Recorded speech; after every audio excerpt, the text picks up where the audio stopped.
I think the work that you do is so critically important, and one of the things that I'm going to be talking a little bit about today is how we are recognizing the importance of that work in OSEP and the work that we do in results-driven accountability. I wanted to start first, though, by expressing appreciation to my staff who are here. You met Tina Diamond, and I think many of you have met Lisa Pagano and Hillary Tabor in the presentations that they have done.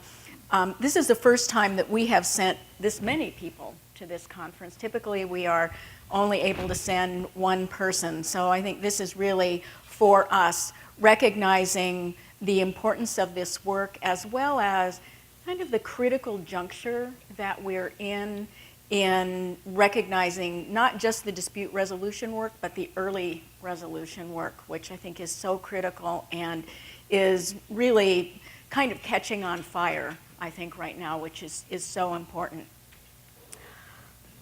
One of the reasons I say I think this work is kind of catching on fire is because just this last week, there were 2 articles in the press about dispute resolution. And both of them were looking at it in a data-based way. And I know one of the things that Cadre has worked on very hard over the last probably 10 years is improving the quality of the dispute resolution data. And I've worked with both Marshall and Dick Zeller on that work for years. And I think we've gotten to a point now where we really can talk with some confidence about the data that we are collecting around dispute resolution. And that's exactly what one of the articles did, was it was looking at accounting for the number, they were looking particularly at due process hearings, but accounting for the numbers of due process hearings. And the one article stated that 10 states account for nearly 2/3 of all of the court decisions. And some jurisdictions had significantly more litigation per capita than others. And I was glad, as the article progressed, that they did get to the fact that just sole numbers alone, it's not the only thing that you can look at, that you have to look at it per capita in order to help it make sense. The other thing that I mentioned earlier was the issue of early conflict resolution and all of the work that states are doing around early dispute resolution and putting systems in place to resolve issues before they come to a head. I was a classroom teacher and then went into the resource room in the school that I was teaching in. And this was actually, I started teaching before 94-142, but we had a robust special education program in the district that I was in. When I was a classroom teacher, I was the teacher that got all of the kids with disabilities because they had behavior issues, and I could manage behavior, which has been a great lifelong skill, I have to say. But I learned so much about high quality instruction and working with families in order to, really help, not only help children, but help their families as well. And I think that was being a regular classroom teacher before I became a special education teacher, I think was really kind of formative in my career and in helping me to really bring all of that knowledge to every position that I've been in since then. So in looking at early conflict resolution, I told that little story because I think having had that experience of engaging with families and trying to understand the issues that they were dealing with, although I didn't have children at the time, and I'd be much better at it now, I have to say, having raised my own 2 children, really helped diffuse issues before they became issues. And in the 14 or 15 years that I was in that school district, I don't think we had significant issues with families because that was kind of the way that we worked. But when I came back to the department, I found out that that was not the way that it was everywhere, that there were some places where there were very adversarial relationships between families and the school. And I think with all of the emphasis on early resolution, we're certainly seeing that turning the corner. And IEP facilitation as a strategy, we've got 43 states now that are implementing or in the process of implementing IEP facilitation. And some early look at the numbers of the impact of early resolution strategies and what impact that is having on reducing the numbers of formal complaints is showing some really positive results. So I think we're seeing that it's worth the effort.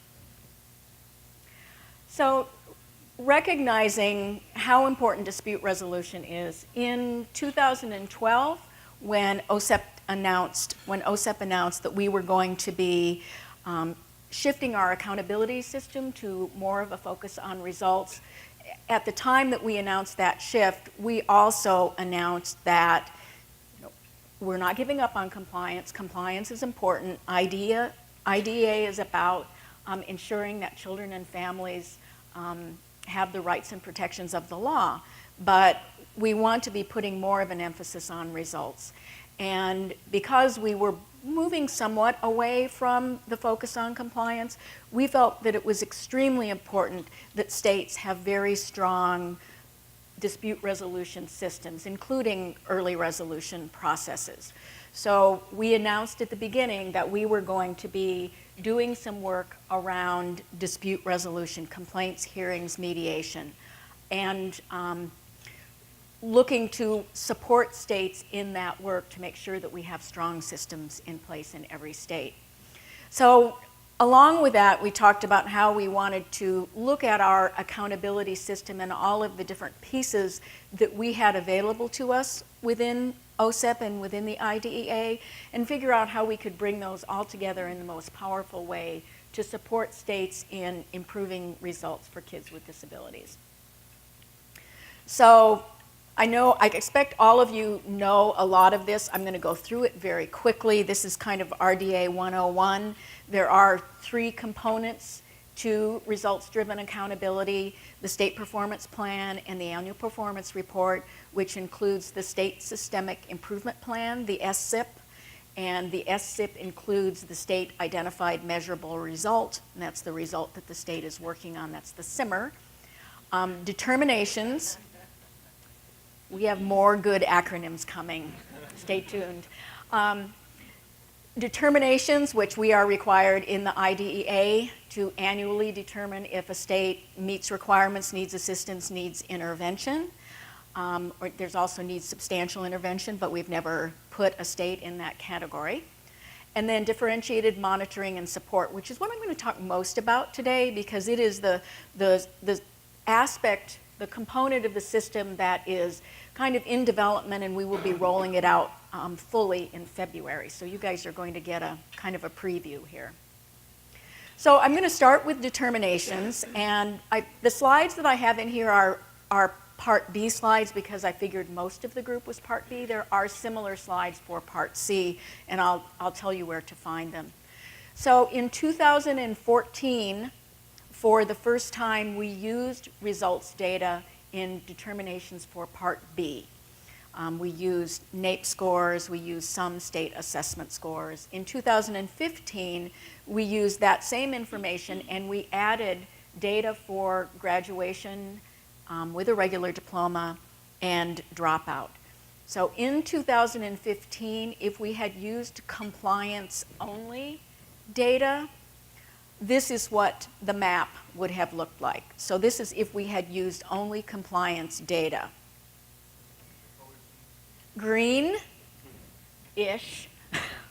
is meets requirements, yellow is needs assistance, and red is needs intervention. So we didn't use just compliance data, we used compliance data and results data. So these are what determinations actually looked like for states. So again, same thing, green is meets requirements, yellow is needs intervention, and red is needs substantial intervention. So the way the determinations work is that we use compliance data and results data. They had a 50-50 weighting, and we put them together to get the determination.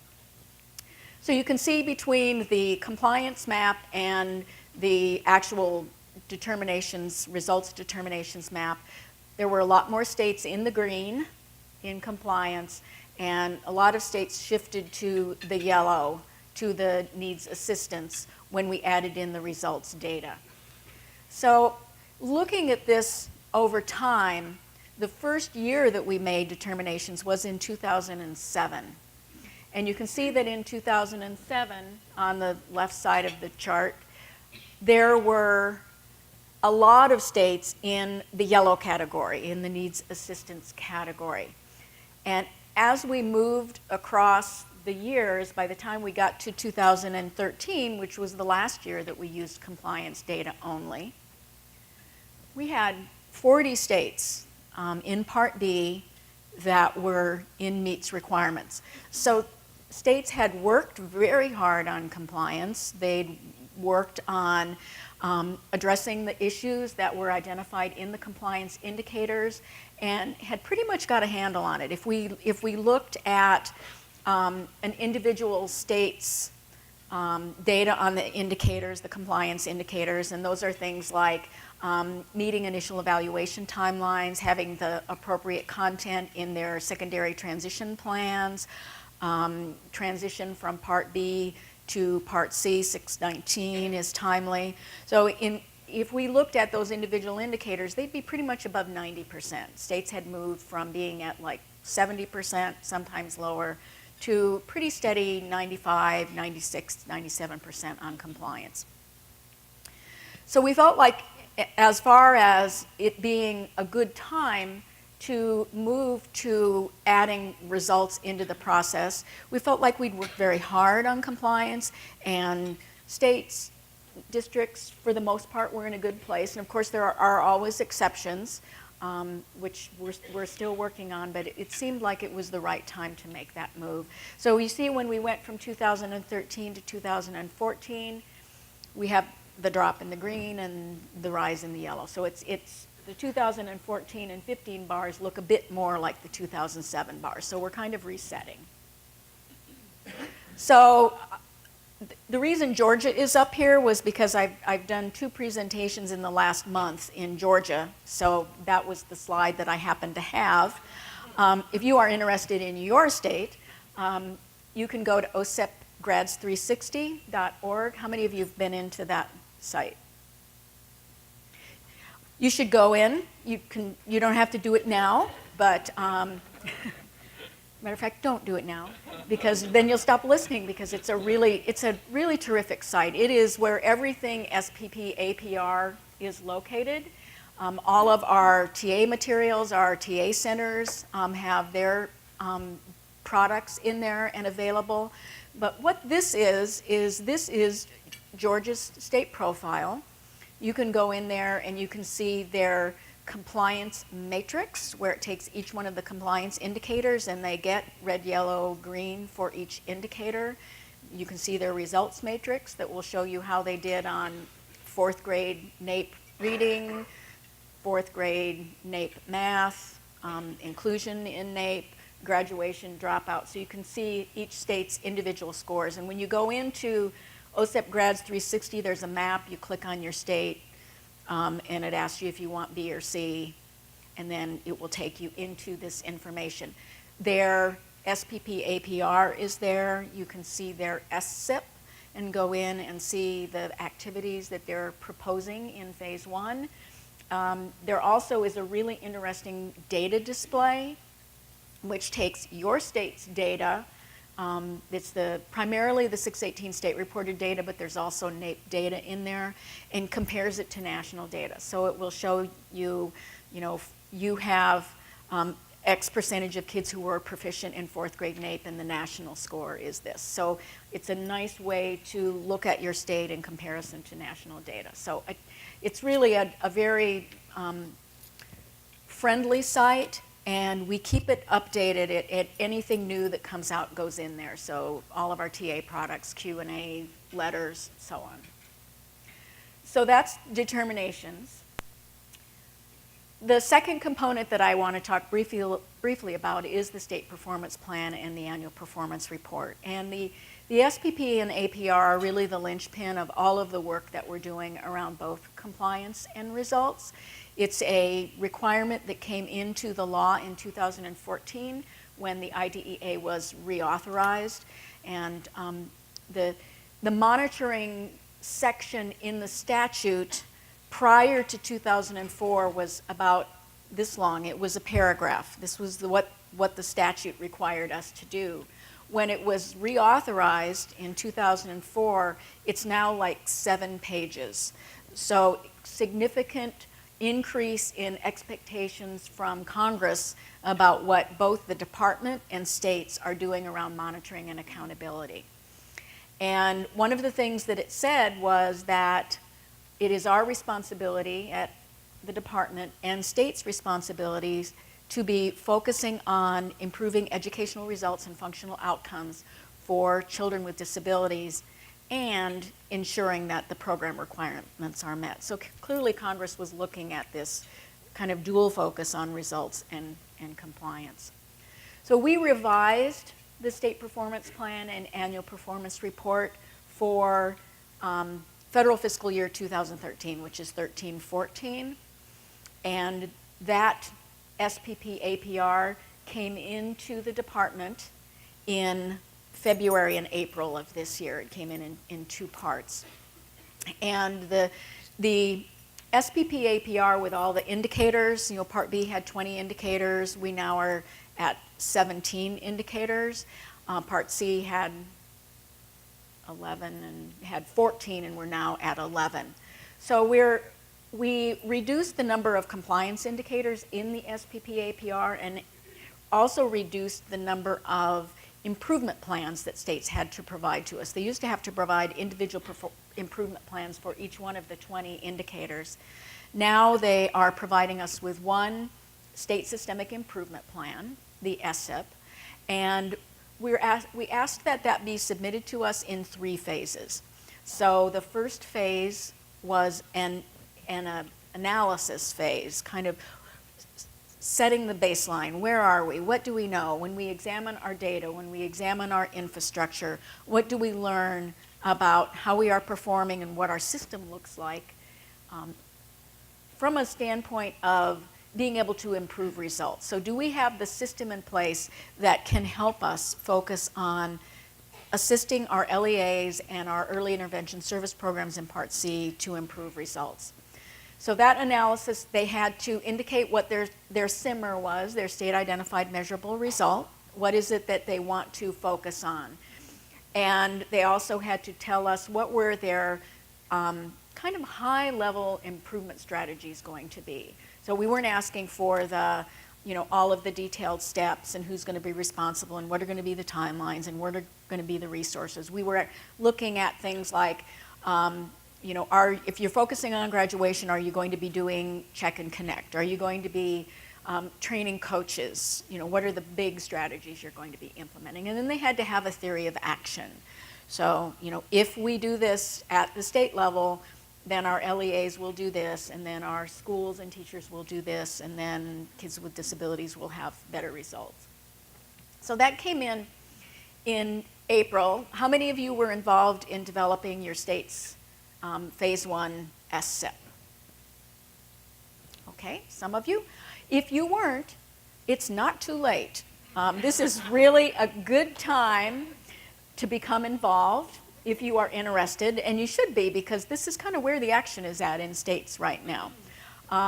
What states are working on now is the Phase 2, which is really the plan.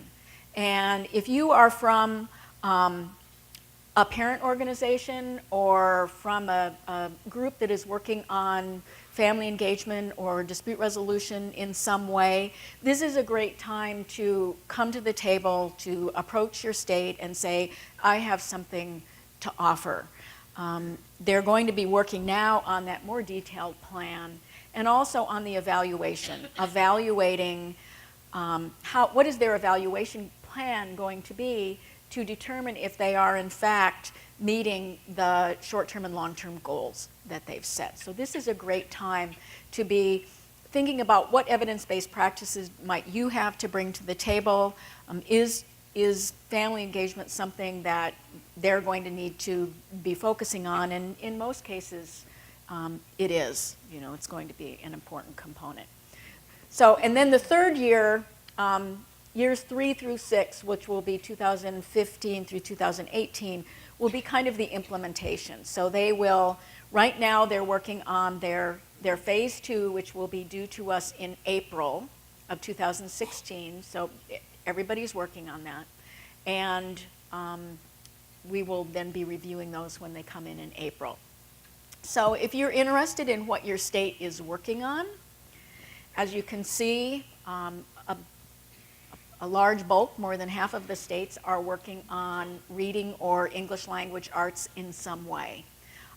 13 states are working on graduation, and there are variations in how states are looking at these areas. Like a state may be working on reading, but they may be working just on 3rd grade reading. A number of states have said, you know, we really want to look at our early literacy work, because we know that if a child is not reading by 3rd grade, then their likelihood of dropping out are significantly increased. So a lot of states are working on early literacy. They may be working only in certain districts or programs within the state. They may be focusing on children who are living in poverty, children who are English learners, children who are in a specific disability category. So states have broken this down in a number of ways. And you can find out how your state is looking at their SIMR. I mean, here you can see kind of what the big area is that they're focusing on. But you can go into that Grads 360 site and go in and find their SSIP and then find their SIMR. So differentiated monitoring and support is the 3rd component of RDA, and the component that we are developing right now. And we're pretty far along in developing it, and like I said, our plan is to roll it out in February we're doing a virtual leadership conference in February this year, and we will be rolling it out at that virtual leadership conference. So kind of keys to differentiated monitoring and support is differentiated. Previously, we had a kind of a cyclical monitoring process where we had a set of protocols that we used with every state, and we were pretty much going out to every state every 4 or 5 years, looking at their general supervision systems, their assessment systems, their fiscal systems, their variety of systems at the state level. And whether their compliance was good in the SPP APR or their results were good in the SPP APR, everybody was pretty much getting the same thing. So we're working on a system that is differentiated based on data that we have available to us. And we're in the process now of developing a risk assessment rubric, which unfortunately is being called the RAR. I told you I had another bad acronym.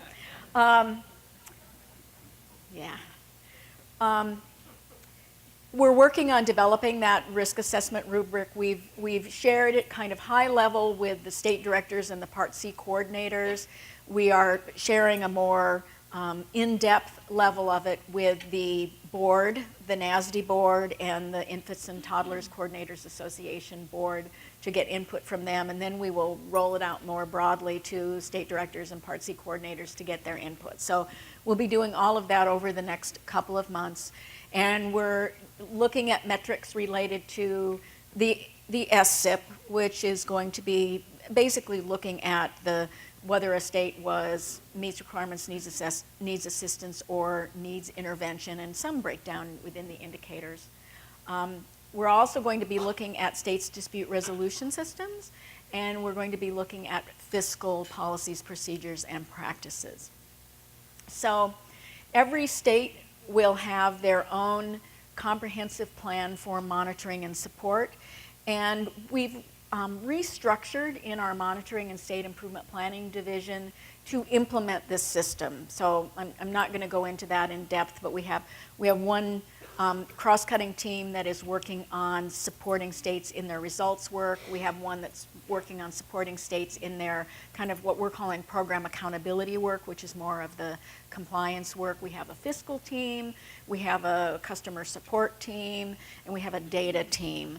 And they are all working to support states in kind of broadly the RDA work. So looking at monitoring and support related to results, every good initiative has its triangle. We have our triangle. We have universal TA, targeted, and intensive TA.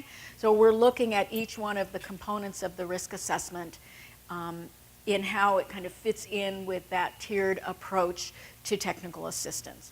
So universal TA is TA that we make available both through OSEP and through our technical assistance centers. Our technical assistance centers have been a really vital part of all of this RDA work. So how can we support states in the development of their phase 2? So we've been doing conference calls. Our TA centers have been providing broad universal support. They've also been working with specific states providing targeted interventions and intensive interventions in some cases. We reviewed all of the phase 1 SSIPs that came in April of this year, and we were able to approve all of them, but they were of varying quality. Some of them were very good and just really hit the mark on everything, and others of them had some spots that, although they kind of met the bar of approval, they could be better. So we've identified those states, and our state leads in OSEP are working with those states to improve the quality of their phase 1s.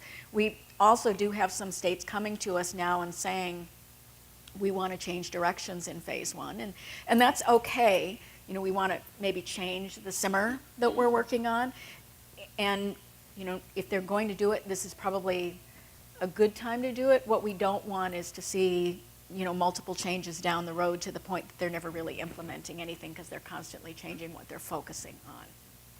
So we are in the process now. We were able to, in September, we were able to do 8 visits with states. We actually visited 9 programs, and we were going out and working with states on their SSIPs and kind of the phase 1, getting those up to speed, and in some cases working on some other issues. And we're in the process we're under a continuing resolution, so travel money is a little tight. So we're in the process of figuring out how many visits we might be able to do for the rest of the fall.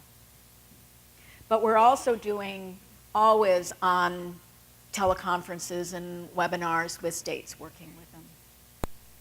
So that was monitoring and support on results, monitoring and support on compliance, and we will, kind of the initial entry into the compliance work will be based on what we're seeing on the compliance indicators in the SSIP. So we will be, again, making universal TA available to all states. We'll be looking to see if a state is in a yellow or red for a specific indicator, like the secondary transition indicator looks at the content that's supposed to be in the IEP related to secondary transition. So if that has been one that's been particularly challenging for states because there are 7 different aspects of the plan that the state has to meet. So my guess is that we'll be doing some variation of targeted and universal support related to that, but also be doing intensive support as well. So one of the things that we've wanted to be really upfront with states about is that we're not going out trying to identify non-compliance, but if we do, then we have a responsibility to make sure that the state fix it. Just like those of you who work at states, working with your locals, if you go out and identify non-compliance, you have a responsibility to help them fix it as well. So there may be instances where we identify non-compliance and we make findings and require corrective action plans, and we will work with states to help fix those. One of the things that we've historically done is that when we go out to a state and have a conversation with them, if we identify something that we think is a problem, we let the state know right on the spot.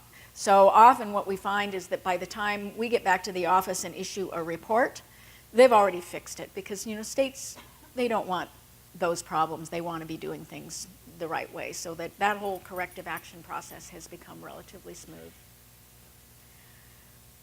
So monitoring and support around dispute resolution. I mentioned in my opening that from 2012 when we made this shift, one of the things that we identified as being critically important was states having good, solid dispute resolution systems available for families.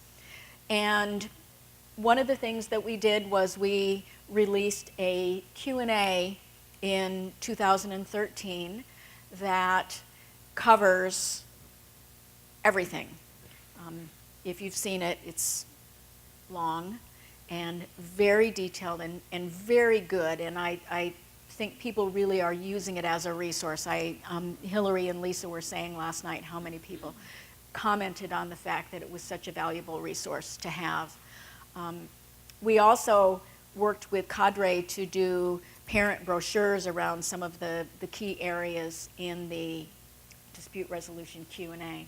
So our kind of, our theory of action around these areas that we're going to be focusing on in program accountability, and dispute resolution is the first one that we're focusing on, is that we post the speed limit. So we put out a Q&A or some kind of Dear Colleague letter to be very clear about what it is that we're looking for, what it is that states are supposed to be doing. So we did that with dispute resolution in 2013. Our second step is going to be to provide states with a self-assessment so that states can go in and analyze their own system and identify if there are any problems with what they're doing and fix it before we start looking at it more carefully. So we have yesterday, Hillary and Lisa, in the session that they did, released the draft of the self-assessment, and I think got some very good input on ways that it could be a little bit stronger. So we'll be making those adjustments and then getting it out for states to use. The self-assessment is not a required document. It's not something, it's not like the SPP APR where states have to submit it to us. The self-assessment is for your states to use to analyze your own system. We will work with you on it if you like, if you want your state lead to kind of walk through it with you, and if you identify things that you're not sure about and you want to talk to us about it, we're more than happy to do that, but we're not going to ask you to turn it in, and we're not going to be grading states on what they're doing on it. We ourselves will be, if not completing the self-assessment ourselves, we'll be going in and looking at key areas in it based on the data that we have available to us. And that will be some of the information that we will be including in our risk assessment rubric. So we will be completing a risk assessment rubric around dispute resolution for each state. Right now, our risk assessment rubric, as I mentioned earlier, has a fiscal component. It has a dispute resolution component, and then compliance and results. And the compliance and results, we're basically using information that's in the SPP. So our plan is that once we have completed the risk assessment rubric on dispute resolution, states will come out as low risk, medium risk, high risk, and based on where they come out on that risk assessment, we will work with them in a differentiated way, along with the support from our TA centers. So if it's low, that state might just access some universal TA. They might be fine the way they are and just keep moving along. If they come up as being at kind of a medium level of risk, then we might have some conversations with the state and ask them some questions about the data that brought them into that medium risk category. And if they have any specific issues of noncompliance, we would work with them on a corrective action plan. And then you can kind of see the pathway here. If they're high risk, they'd have more intensive involvement from us, perhaps a visit to look more carefully at it. Perhaps we would walk through the self-assessment document with them and see if we identify any problems in what it is that they are doing. So our goal is all to help really solidify the quality and availability of the dispute resolution processes in the state. And I expect we'll be having some conversations with states about early resolution, especially if they're a state that has a high number of complaints and hearings. And just to note, we are equally concerned about states that don't have any complaints and hearings. Our first question is, can we see your procedural safeguards notice to make sure that the information in there is available about how to access the system? And then, what are you doing about letters that come in that raise issues? More in Part C than in Part B, we've seen states saying, oh, we just call them up and work it through. Well, that may be just fine, but there's a process. There are certain things that you need to do, certain timelines that you need to meet, and certain things that you need to make available for the complainants. So the final area that we are looking at as part of our risk assessment process is fiscal. And fiscal accountability has become a very big issue since 2008 when the economy tanked. So we are getting increased pressure from many aspects of the system that we work in to make sure that funds are being used appropriately. So we have tried over the last number of years to get out as much technical assistance around this as we can. If you're in Part B, you know that we just issued a regulation on local education agency maintenance of effort. Around that, we did a Q&A document. We have another Q&A, Part 2, coming on that, and we'll be offering a series of support activities to states. We had a fiscal strand at the leadership conference last July, and this is a complicated area, and I think none of us came into special education because we wanted to do local maintenance of effort. So we're all kind of struggling to understand it and make sure that we're doing it right. And we will be doing a similar kind of tiered approach to that in providing universal TA, doing desk audits, and working with states that have issues. And we're also trying, because a lot of the fiscal requirements are really LEA requirements. We're trying to figure out how we can get information down to LEAs effectively. It's a challenge, I think, in any state to get information to LEAs. It's equally, if not more of a challenge for us, but we think it's important to be making sure that the same message is going out. So that was kind of a quick run through of RDA with a focus on the differentiated monitoring and support. As I said in my opening comments, we're really trying to maintain that balance. There was some concern that when we announced that we were making a shift, that we were going to move totally away from compliance, but I don't think any of us think that's the right thing to do, because those procedural safeguards were put into the IDEA to protect children and families. So we are continuing to keep a focus on that. And I'm happy to take any questions. I think there's a few minutes left, about 5 minutes, if anybody has any questions. Either I did a really great job or everyone is, thank you.